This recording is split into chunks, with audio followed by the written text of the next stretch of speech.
दोस्तों, कहीं आप भी तो नहीं कर रहे? दैनिक पूजा में ये गलतियां आज ही जाने सही नियम। गलत पूजा पाठ घर में मृत्यु भी लाती है।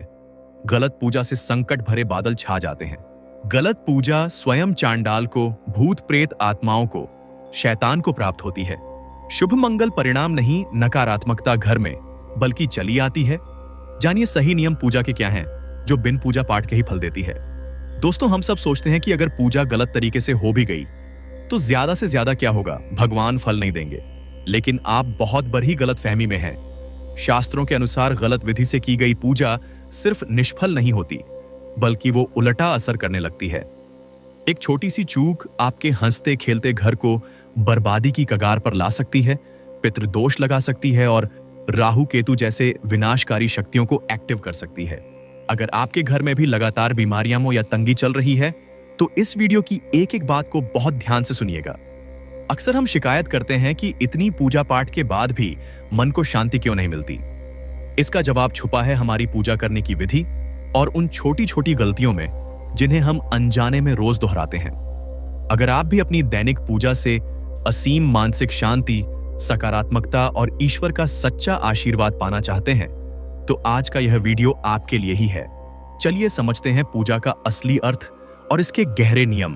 पूजा भारतीय संस्कृति की वह आधारशिला है जो मनुष्य को भौतिकता से ऊपर उठाकर आध्यात्मिकता की ओर ले जाती है।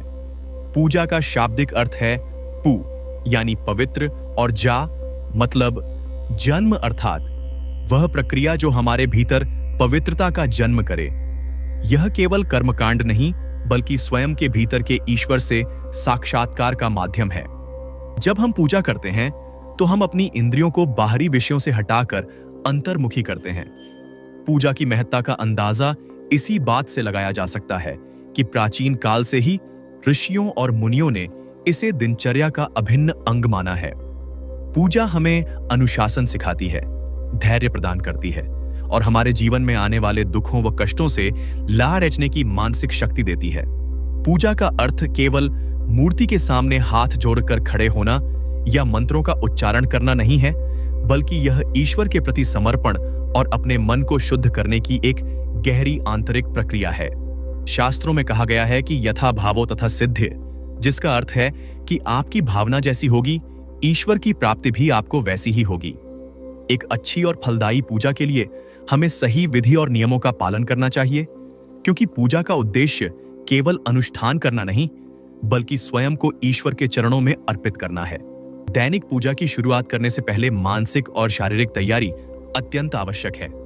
पूजा के लिए ब्रह्म मुहूर्त का समय सर्वोत्तम माना गया है, जो कि सूर्योदय से लगभग 1.5 घंटा पूर्व का समय होता है। इस समय वातावरण में सात्विक ऊर्जा का संचार होता, जिससे मन एकाग्र होना आसान होता है। तो सबसे पहले स्नान करना चाहिए। शास्त्र कहते हैं कि यदि आप किसी कारणवश स्नान नहीं कर सकते तो जल का छिड़काव करके खुद को पवित्र कर सकते हैं, लेकिन मानसिक स्नान यानी मन की शुद्धि के बिना पूजा फलदायी नहीं होती। पूजा के वस्त्र साफ और सात्विक होने चाहिए। सूती या रेशमी वस्त्र पूजा के लिए श्रेष्ठ माने जाते हैं।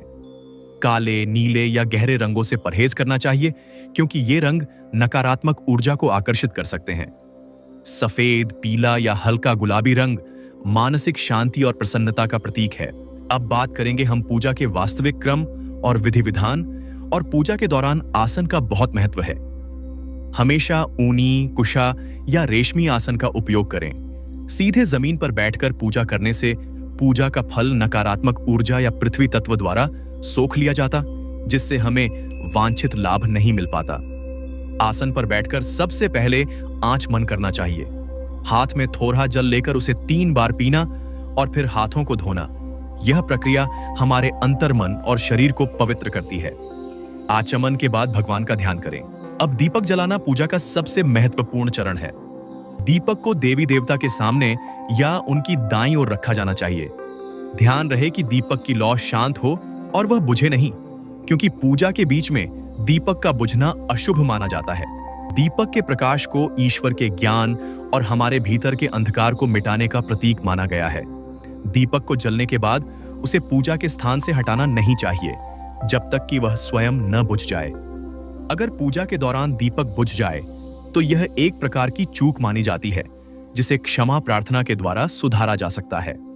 पूजा का क्रम हमेशा सुव्यवस्थित होना चाहिए। सबसे पहले गणेश जी का स्मरण करें, क्योंकि उन्हें विघ्नहर्ता माना गया है और किसी भी शुभ कार्य की शुरुआत उनके बिना नहीं हो सकती। इसके बाद अपने इष्ट देव का आह्वान करें। उन्हें फूल, चंदन, धूप, नैवेद्य और जल अर्पित करें। फूल चढ़ाते समय ध्यान रखें कि वे ताजे और खिले हुए हों। सूखे या बासी फूल चढ़ाना पूजा में बड़ी गलती मानी जाती है। पूजा के दौरान मन में केवल ईश्वर का ध्यान रखें। इधर उधर की बातें सोचना या पूजा के समय किसी से बातचीत करना पूजा के फल को निष्फल कर देता है। भगवान को अर्पित किए जाने वाले नैवेद्य या भोग में सात्विकता का ध्यान रखें। भोग हमेशा अपने सामर्थ्य अनुसार और पवित्र मन से लगाएं। अब हमें बात करेंगे दैनिक पूजा में जल के लोटे का मुख्य स्थान और नियम।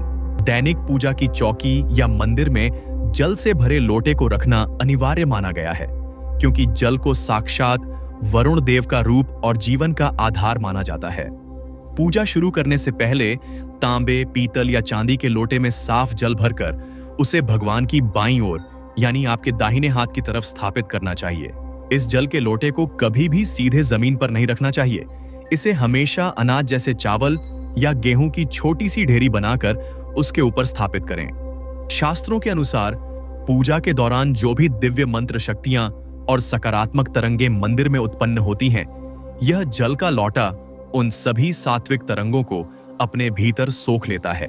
यही कारण है कि पूजा समाप्त होने के बाद इस लौटे के जल को पूरे घर में छिड़का जाता है, जिससे घर की नकारात्मक ऊर्जा और नजर दोष तुरंत समाप्त हो जाते हैं। बचे हुए जल को घर के मुख्य द्वार पर या तुलसी के पौधे में डालना चाहिए। इसे कभी भी नाली या अशुद्ध स्थान पर नहीं बहाना चाहिए। जल के लोटे को लेकर गृहस्थ जीवन में एक सबसे महत्वपूर्ण नियम यह है कि इस लोटे को कभी भी मंदिर में खाली नहीं छोड़ना चाहिए। कई लोग सुबह की पूजा के बाद लोटे का जल तुलसी में डाल देते हैं और लोटे को वैसे ही खाली मंदिर में रख देते हैं, जो कि वास्तु और शास्त्रों के अनुसार गंभीर दोष माना जाता है। खाली लोटा घर में आर्थिक तंगी और मानसिक तनाव को दर्शाता है। इसलिए नियम यह होना चाहिए कि जब आप सुबह की पूजा संपन्न करके जल अर्पित कर दें, तो लोटे को तुरंत दोबारा साफ जल से भरकर मंदिर में रख दें। यह भरा हुआ जल पूरे दिन और रात भर मंदिर में रहकर वहां की शुद्ध और सकारात्मकता को इकट्ठा करता है। इसके बाद अगली सुबह उठकर सबसे पहले इस जल को अपने घर के मुख्य द्वार पर छिड़कें। माना जाता है कि ऐसा करने से घर में देवी लक्ष्मी का प्रवेश होता है और रात भर में जो भी नकारात्मक शक्तियां सक्रिय होती हैं, वे घर से दूर रहती हैं। अब बात करेंगे हम पंचदेव और प्रमुख देवी देवताओं की दैनिक पूजा का विशेष विधान। शास्त्रों के अनुसार दैनिक जीवन में पंचदेवों की पूजा का विशेष महत्व बताया गया है। पंचदेवों में सूर्य, गणेश, दुर्गा, शिव और विष्णु शामिल हैं। सनातन परंपरा में माना जाता है कि इन भाई बहनों की तरह 5 देवों की पूजा प्रतिदिन करने से घर के सभी दोष दूर होते हैं और समृद्धि का वास होता है। श्री गणेश की पूजा से शुरुआत करते हुए ध्यान रखना चाहिए कि उन्हें दूर्वा यानी हरी घास अत्यंत प्रिय है, लेकिन गणेश जी को कभी भी तुलसी दल नहीं चढ़ाना चाहिए। इसके पीछे पौराणिक कथा है कि तुलसी जी ने गणेश जी को विवाह का प्रस्ताव दिया था, जिसे गणेश जी ने अस्वीकार कर दिया था, जिसके बाद तुलसी जी ने उन्हें श्राप दिया और गणेश जी ने तुलसी को अपनी पूजा में वर्जित कर दिया। गणेश जी को मोदक या लड्डू का भोग लगाना सर्वोत्तम माना जाता है। भगवान शिव की पूजा करते समय सबसे महत्वपूर्ण बात यह है कि उन्हें कभी भी केतकी का फूल और शंख से जल नहीं अर्पित किया जाता। शंखचूरा नामक दैत्य का वध शिव जी ने किया था, इसलिए उनके पूजन में शंख वर्जित है। शिव जी को बेलपत्र, धतूरा और कच्चा दूध अत्यंत प्रिय है। बेलपत्र चढ़ाते समय ध्यान रखें कि उसका चिकना हिस्सा मूर्ति की तरफ होना चाहिए और वह कहीं से भी कटा फटा नहीं होना चाहिए। भगवान विष्णु और उनके अवतारों जैसे श्री राम और श्री कृष्ण की पूजा में तुलसी के पत्तों का होना अनिवार्य है। माना जाता है कि भगवान विष्णु तुलसी के बिना किसी भी प्रकार का भोग स्वीकार नहीं करते हैं। विष्णु जी को पीले रंग के वस्त्र, पीले फूल और चने की दाल व गुड़ का भोग लगाना बहुत शुभ माना जाता है। हालांकि विष्णु जी की पूजा में कभी भी अक्षत यानी चावल चढ़ाते समय उन्हें साबुत ही चढ़ाना चाहिए। टूटा हुआ चावल विष्णु पूजा में वर्जित माना गया है। सूर्य देव को प्रत्यक्ष देवता माना गया है, क्योंकि वे हमें साक्षात दिखाई देते हैं। प्रतिदिन सुबह तांबे के लोटे में जल लेकर उसमें थोड़ा सा लाल चंदन, कुमकुम और लाल फूल डालकर सूर्य देव को अर्घ्य देना चाहिए। अर्घ्य देते समय जल की धार के बीच से सूर्य देव के दर्शन करना आंखों की रोशनी के लिए बहुत फायदेमंद माना जाता है। सूर्य देव को अर्घ्य देने का सबसे सही समय सूर्योदय के 1 घंटे के भीतर का होता है। भगवती दुर्गा या शक्ति की पूजा में लाल रंग की वस्तुओं का अत्यधिक महत्व है। माता को लाल चुनरी, लाल फूल जैसे गुड़हल या गुलाब और श्रृंगार की सामग्री अर्पित करनी चाहिए। माता की पूजा करने से व्यक्ति के भीतर के भय का नाश होता है और असीम ऊर्जा का संचार होता है। भक्तों, आज की वीडियो अगर आपको अच्छी लगी हो तो हमें जरूर बताएं कमेंट करके। आपके साथ से ही हमें मोटिवेशन मिलता है। अब हमें आगे बात करेंगे पूजा का गहन दर्शन और मंत्र विज्ञान। मंत्रों का प्रभाव केवल शब्दों के उच्चारण तक सीमित नहीं है, बल्कि यह ध्वनि तरंगों के माध्यम से ब्रह्मांडीय ऊर्जा को सक्रिय करने का एक माध्यम है। प्रत्येक मंत्र का अपना एक विशिष्ट स्पंदन होता है। जब हम किसी मंत्र का उच्चारण करते हैं तो हमारे शरीर के चक्रों में कंपन होता, जिससे मानसिक अवरोध दूर होते हैं। मंत्र जप के लिए रुद्राक्ष, स्फटिक या तुलसी की माला का प्रयोग करना उचित माना गया है। माला का उपयोग करते समय उसे हमेशा अनामिका और अंगूठे के मध्य पकड़ना चाहिए। माला का धागा कभी भी टूटना नहीं चाहिए और इसे हमेशा एक गोमुखी मतलब कपड़े की थैली में रखकर ही जप करना चाहिए। जप की संख्या का भी महत्व है, लेकिन निरंतरता और श्रद्धा उससे अधिक महत्वपूर्ण है। यदि मंत्र उच्चारण में भ्रम हो तो सरलतम नाम एयुएम नमः शिवाय या एयुएम नमो नारायणाय का जप करना भी उतना ही प्रभावी है। भारतीय ज्योतिष शास्त्र में पूजा का ग्रहों से सीधा संबंध बताया गया है। यदि आपके जीवन में संघर्ष अधिक है तो अपनी राशि के अनुसार पूजा करने से सकारात्मकता प्राप्त हो सकती है। मेष और वृश्चिक राशि का स्वामी मंगल है। इनके लिए हनुमान जी की पूजा विशेष फलदायी है। वृष और तुला राशि का स्वामी शुक्र है। इनके लिए माता लक्ष्मी या दुर्गा की पूजा श्रेयस्कर है। मिथुन और कन्या राशि के जातक भगवान गणेश की पूजा करें, जबकि कर्क राशि वाले शिव जी की शरण में जाएं। सिंह राशि के लिए सूर्य देव की उपासना अनिवार्य है। धनु और मीन राशि के लिए भगवान विष्णु या श्रीहरि का ध्यान करें और मकर व कुंभ राशि के लिए शनि देव व भगवान शिव की आराधना उत्तम मानी जाती है। हालांकि ये केवल सहायक विधियां हैं। ईश्वर की भक्ति सभी के लिए समान रूप से कल्याणकारी है। पूजा में अर्पित किए जाने वाले नैवेद्य का भी अपना सूक्ष्म विज्ञान है। प्रसाद का अर्थ है प्रसन्नता। जब हम सात्विक भोजन प्रभु को अर्पित करते हैं तो वह भोजन केवल ऊर्जा का स्रोत नहीं, बल्कि ईश्वरीय आशीर्वाद में बदल जाता है। नैवेद्य में तुलसी का पत्ता डालना अनिवार्य है, क्योंकि तुलसी दल में नकारात्मक ऊर्जा को नष्ट करने की अद्भुत शक्ति होती है। भोग लगाने के बाद उसे तुरंत ग्रहण करना चाहिए। नैवेद्य को कभी भी जमीन पर नहीं रखना चाहिए, इसे हमेशा ऊंचे स्थान या चौकी पर रखें। प्रसाद ग्रहण करना एक धार्मिक कर्तव्य है। इसे कभी भी फेंकना नहीं चाहिए। यदि प्रसाद अधिक हो तो इसे वितरित करें। बांटने से प्रसाद की ऊर्जा कई गुना बढ़ जाती है। हिंदू पंचांग के अनुसार कुछ दिन पूजा के लिए विशेष होते हैं। एकादशी का दिन भगवान विष्णु की आराधना के लिए, पूर्णिमा का दिन चंद्रदेव और माता लक्ष्मी के लिए, और अमावस्या का दिन पितरों के तर्पण के लिए समर्पित है। इन दिनों में किए गए दान और पूजा का फल सामान्य दिनों की तुलना में अधिक मिलता है। विशेष रूप से एकादशी के दिन किए गए उपवास और मंत्र जप से मानसिक शुद्धि होती है। जो व्यक्ति इन विशेष तिथियों पर नियम से पूजा करता है, उसके घर में दरिद्रता का वास नहीं होता। त्योहारों पर की जाने वाली पूजा में विधि विधान का पालन अधिक सूक्ष्मता से किया जाता है, क्योंकि उस समय ब्रह्मांड में आध्यात्मिक ऊर्जा का स्तर उच्चतम होता है। भक्तों, अब हम बात करते हैं मानसिक पूजा गृहस्थों के लिए सबसे सरल और सर्वश्रेष्ठ मार्ग। आज की आधुनिक और व्यस्त जीवन शैली में कई बार ऐसा होता है कि मनुष्य के पास बैठकर लंबी पूजा करने का समय नहीं होता, या यात्रा के दौरान वह शारीरिक रूप से पूजा की सामग्री एकत्र नहीं कर पाता। ऐसी स्थिति के लिए शास्त्रों में मानसिक पूजा को सर्वश्रेष्ठ बताया गया है। मानसिक पूजा का अर्थ है कि आप बिना किसी बाहरी सामग्री के केवल अपने मन की शक्ति और कल्पना से भगवान की पूरी पूजा करते हैं।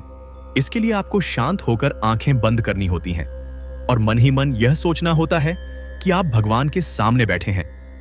आप मन में ही भगवान को सुंदर आसन दे रहे हैं, उन्हें गंगा जल से स्नान करा रहे हैं, उन्हें सुंदर वस्त्र और चंदन अर्पित कर रहे हैं और अपनी पसंदीदा मिठाइयों का भोग लगा रहे हैं। शिव मानस पूजा इसका सबसे बड़ा उदाहरण है, जिसमें आदि शंकराचार्य ने केवल मन से भगवान शिव की अद्भुत आराधना की थी। शास्त्र कहते हैं कि मानसिक पूजा का फल शारीरिक पूजा से भी कई गुना अधिक होता है, क्योंकि शारीरिक पूजा में हमारा ध्यान सामग्री को व्यवस्थित करने, दीपक की बत्ती ठीक करने या बाहर की आवाजों पर भटक सकता है। लेकिन मानसिक पूजा पूरी तरह से एकाग्रता पर टिकी होती है। इसमें दिखावे या आडंबर की कोई गुंजाइश नहीं होती। यदि आपका मन शुद्ध है तो आप बस में यात्रा करते हुए, ऑफिस में काम के बीच छोटे से ब्रेक में या बिस्तर पर लेटे हुए भी मानसिक पूजा कर सकते हैं। यह ईश्वर से जुड़ने का सबसे सीधा और सरल मार्ग है। ईश्वर को हमारे द्वारा चढ़ाई गई महंगी वस्तुओं की आवश्यकता नहीं है। वे केवल हमारे मन के सच्चे भावों के भूखे हैं। जब आप मानसिक रूप से भगवान को एक फूल भी अर्पित करते हैं तो वह आपकी आत्मा की गहराई से निकलता है और ईश्वर उसे तुरंत स्वीकार कर लेते हैं। गृहस्थ जीवन में रहते हुए मानसिक पूजा एक वरदान की तरह है। यह हमें सिखाती है कि भगवान हमसे दूर नहीं है, बल्कि वे हर क्षण हमारे भीतर ही मौजूद हैं। दैनिक जीवन के तनावों से मुक्ति पाने और मानसिक शांति प्राप्त करने के लिए प्रतिदिन कम से कम 5 मिनट आंखें बंद करके मानसिक पूजा अवश्य करनी चाहिए। अब हम आपको बताएंगे त्रुटियों का प्रभाव और प्रायश्चित की विस्तृत विधि। मनुष्य से गलती होना स्वाभाविक है। शास्त्रों में क्षमा प्रार्थना का बहुत महत्व दिया गया है। पूजा के अंत में जब हम क्षमा प्रार्थना करते हैं तो हम स्वीकार करते हैं कि हम ज्ञानी नहीं हैं और हमसे भूल हुई है। यह स्वीकारोक्ति हमें अहंकार से दूर करती है। यदि कभी आपसे पूजा में बहुत बड़ी त्रुटि हो जाए तो आप मानसिक रूप से प्रभु को याद कर सकते हैं या गरीबों को भोजन करा सकते हैं। दान को पूजा का ही विस्तार माना गया है। यदि आप पूजा के बाद किसी जरूरतमंद की मदद करते हैं तो वह पूजा पूर्णता को प्राप्त करती है। सेवा और पूजा एक ही सिक्के के दो पहलू हैं। यदि अनजाने में पूजा के दौरान कोई बड़ी भूल हो जाए, जैसे मूर्ति का गिर जाना, धूप दीप का समय पर न जलना या मानसिक रूप से गलत विचार आना, तो घबराएं नहीं। AUM का 108 बार उच्चारण करना सबसे बड़ा प्रायश्चित है। इसके अतिरिक्त गौ सेवा को प्रायश्चित का श्रेष्ठ साधन माना गया है। यदि संभव हो तो गाय को हरा चारा खिलाएं। यह भी माना जाता है कि यदि पूजा में कोई त्रुटि हो गई है तो अगले दिन पूजा करते समय भगवान के सामने अपनी गलती को स्वीकार करें। यह स्वीकारोक्ति आपके भीतर की शुद्धि को पूर्ण करती है।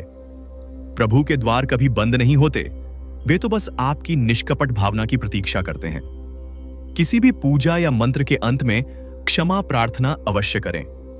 यह श्लोक बोलें, आवाहनम न जानामि विसर्जनम, पूजाओं चैव न जानामि क्षमस्व परमेश्वर, व्हाट।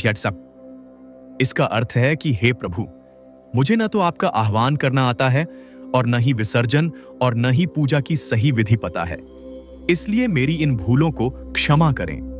अब आगे वीडियो में आप जानेंगे दैनिक जीवन का पूजा में रूपांतरण के में। पूजा का मनोवैज्ञानिक प्रभाव भी बहुत गहरा है। जो लोग प्रतिदिन नियम से पूजा करते हैं उनमें धैर्य और सहनशीलता अधिक देखी गई है। पूजा एक तरह का ध्यान है। जब आप घंटों तक मंत्र जप करते हैं या भगवान के सामने बैठते हैं तो आपका मस्तिष्क शांत होता है। यह तनाव को कम करता है और जीवन की जटिल समस्याओं को सुलझाने की शक्ति देता है। पूजा केवल फल की प्राप्ति के लिए नहीं, बल्कि खुद को ईश्वर का पात्र बनाने के लिए होनी चाहिए। जब आप ईश्वर को अपना सब कुछ सौंप देते हैं तो जीवन में चिंताओं का भार कम हो जाता है। पूजा का उद्देश्य यही है कि आप अपने अहंकार का त्याग करें। पूजा के बाद का आचरण ही पूजा की सफलता का प्रमाण है। यदि मंदिर से बाहर निकलते ही आप दूसरों का अनादर करते हैं, झूठ बोलते हैं या बुरा व्यवहार करते हैं तो पूजा निष्फल हो जाती है। पूजा केवल मंदिर तक सीमित नहीं होनी चाहिए, उसे अपने स्वभाव में शामिल करें। यदि आप अपने काम को ईमानदारी से कर रहे हैं, अपने परिवार के प्रति अपनी जिम्मेदारियां निभा रहे हैं और किसी को कष्ट नहीं पहुंचा रहे हैं, तो आप हर पल पूजा ही कर रहे हैं। ईश्वर को किसी मंदिर में नहीं, बल्कि मनुष्यों की सेवा में और सच्चाई के मार्ग पर चलने में खोजें। जो व्यक्ति दूसरों के कष्टों को देखकर द्रवित होता है, उसकी पूजा ईश्वर तुरंत स्वीकार करते हैं। दैनिक पूजा में एक नियम और जोर है, कृतज्ञता। अक्सर लोग भगवान से मांगने के लिए पूजा करते हैं, लेकिन क्या आपने कभी भगवान को धन्यवाद दिया है? आपके पास आज जो कुछ भी है उसके लिए कृतज्ञ रहें। पूजा का असली मंत्र मांगना नहीं, बल्कि आभार व्यक्त करना है। जब आप आभार व्यक्त करते हैं तो आप सकारात्मकता को आमंत्रित करते हैं। आप में से बहुत लोगों का सवाल होता है कि पूजा के दौरान उबासी आने और आंखों से आंसू निकलने का क्या रहस्य है। तो सुनिएगा, ऐसा होता है।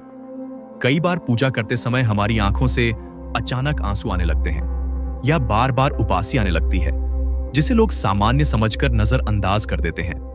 शास्त्रों और आध्यात्मिक दर्शन के अनुसार पूजा के समय आंखों से आंसू आना एक बेहद शुभ संकेत माना जाता है। इसका सीधा अर्थ यह है कि आपकी आत्मा का जुड़ाव उस परमेश्वर से हो चुका है और आपकी भक्ति सच्चे दिल से की जा रही है। जब हमारे भीतर का अंतर्मन ईश्वर की सात्विक ऊर्जा को महसूस करने लगता है, तो हृदय में छिपे हुए पुराने संवेग और भावनाएं आंसू के रूप में बाहर निकलने लगती हैं। इसे एक प्रकार का आध्यात्मिक शुद्धिकरण माना जाता है, जो हमारे मन के मैल और संचित कर्मों के भारीपन को साफ करता है।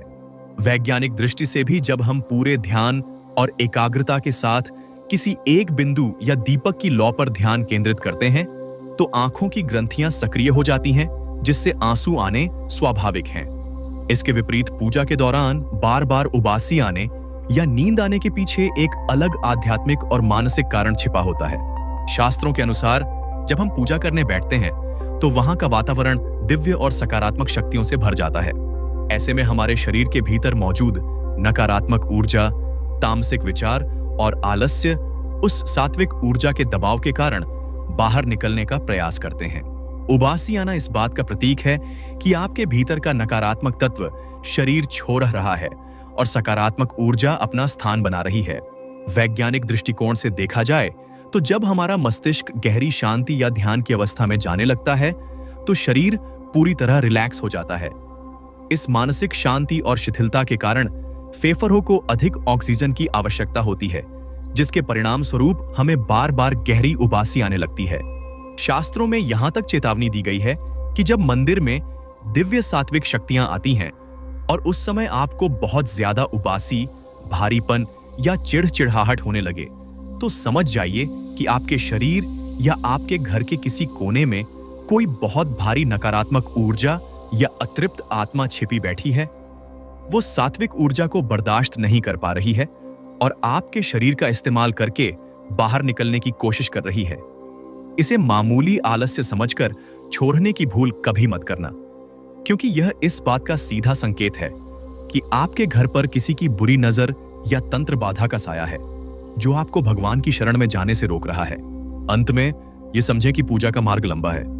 इसमें उतार चढ़ाव आएंगे, मन भटकेगा और कभी-कभी आप पूजा करना भूल भी जाएंगे। इससे निराश न हो। पूजा का अर्थ है पुनः प्रयास करना। यदि कल पूजा नहीं कर सके तो आज करें। ईश्वर प्रेम का भूखे है।